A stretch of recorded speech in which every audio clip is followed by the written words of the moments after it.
Durand रेखा ये एक नक्शे पे एक लकीर है, लेकिन ये ऐसी लकीर है जिसने बहुत सारी मुश्किलें पैदा की हैं। ये अफगानिस्तान और पाकिस्तान को बांटती है। ड्यूरंड रेखा 1600 मील से भी ज्यादा लंबी है। ये पहाड़ों और रेगिस्तानों से होकर जाती है। ये रेखा 1897 में खींची गई थी। इसका मतलब एक साफ सीमा बनाना था, लेकिन इसने कबीलों और परिवारों को बांट दिया। इससे ऐसी मुश्किलें पैदा हुई जो आज भी है। ड्यूरंड रेखा का नाम सर मोर्टिमर ड्यूरंड के नाम पर है। वो एक ब्रिटिश राजनयिक थे। उन्होंने अब्दुल रहमान खान के साथ एक समझौता किया। अब्दुल रहमान खान अफगानिस्तान के अमीर थे। अंग्रेज ये रेखा चाहते थे। वो भारत में अपनी जमीन की रक्षा करना चाहते थे। उन्हें रूस की चिंता थी। रूस अफगानिस्तान के करीब आ रहा था। अंग्रेज रूस को रोकना चाहते थे।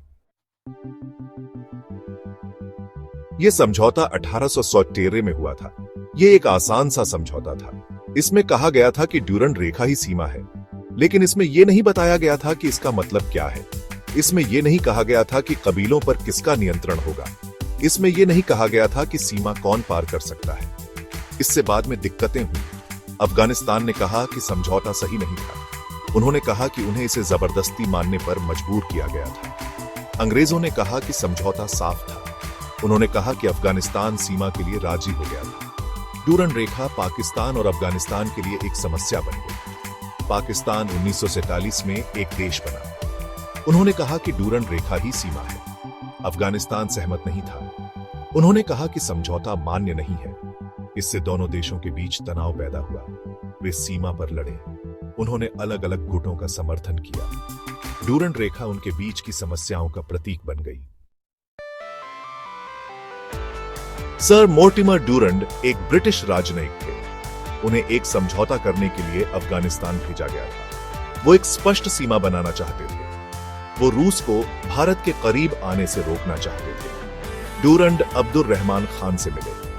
उन्होंने सीमा के बारे में बात की। उन्होंने कबीलों के बारे में बात की। उन्होंने रूस के बारे में बात की। अब्दुल रहमान खान अफगानिस्तान के अमीर थे। वो अपने देश को सुरक्षित रखना चाहते थे। वो अंग्रेजों को खुश रखना चाहते थे। वो जानते थे कि अफगानिस्तान एक मुश्किल स्थिति में है। दोनों लोगों ने एक समझौता किया। उस समय वे यही सबसे अच्छा कर सकते थे, लेकिन इससे आगे आने वाले कई सालों तक समस्याएं पैदा हुईं। ड्यूरंड रेखा का इस क्षेत्र पर एक स्थायी प्रभाव पड़ा है। इसने संघर्ष और अस्थिरता पैदा की है। इसने लोगों और संस्कृतियों को विभाजित किया है। ड्यूरंड रेखा आज भी एक समस्या है। अफगानिस्तान और पाकिस्तान आज भी इस पर बहस करते हैं। सीमा खतरनाक है। वहां बहुत लड़ाई होती है। भारत भी ड्यूरंड रेखा से प्रभावित है। भारत और पाकिस्तान प्रतिद्वंद्वी है। अफगानिस्तान उनके बीच में है। यह स्थिति को बहुत जटिल बना देता है।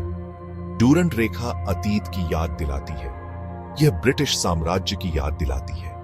यह उन समस्याओं की याद दिलाती है जो सीमाएं पैदा कर सकती हैं।